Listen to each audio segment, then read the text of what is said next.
Just north of Calistoga in the Napa Valley, this region near Tubbs Lane and Bennett Road was just an unremarkable stretch of the northern Napa Valley 1 year ago. A year later, it is a place of historical significance, the starting point of a wildfire that would become the worst and most damaging to lives and property in California and U.S. history.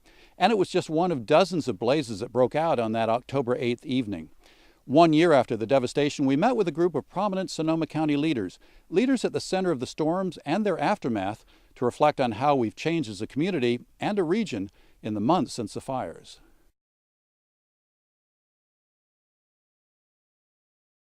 These fires smacked us in the face, and they showed us that there's a lot more out there that can smack us in the face.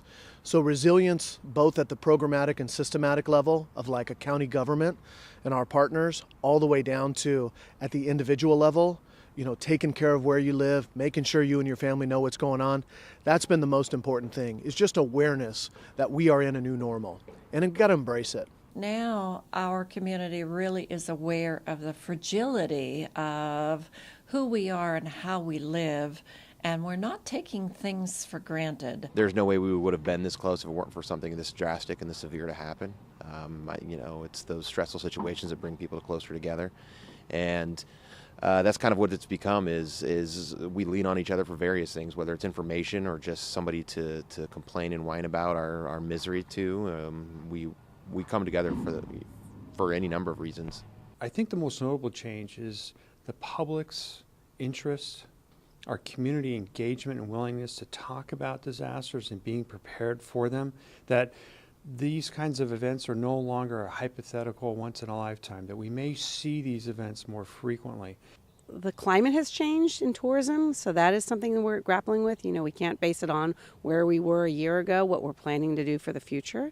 So we're currently working on, really looking at a really solid business plan. So we're rewriting our business plan to sort of be not based on what happened in the past, but what we're anticipating will happen in the next few years. Absolutely, we've changed, we've learned. There's some great legislation that's been introduced.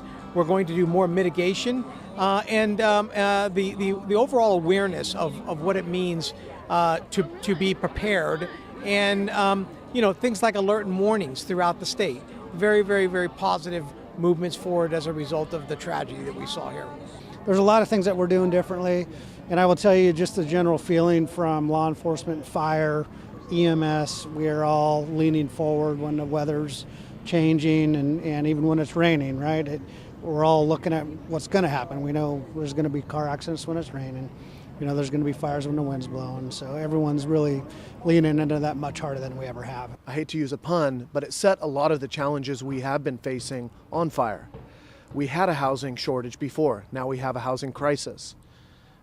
We had infrastructure issues, upgrades, forest management issues. Now we see them very clearly and with urgency. That innocence that we had, that carefree attitude, is gone and replaced by a sense of destiny almost, and we're still suffering from PTSD with loud noises, winds, the smell of smoke, channeling us back to those days of the firestorms.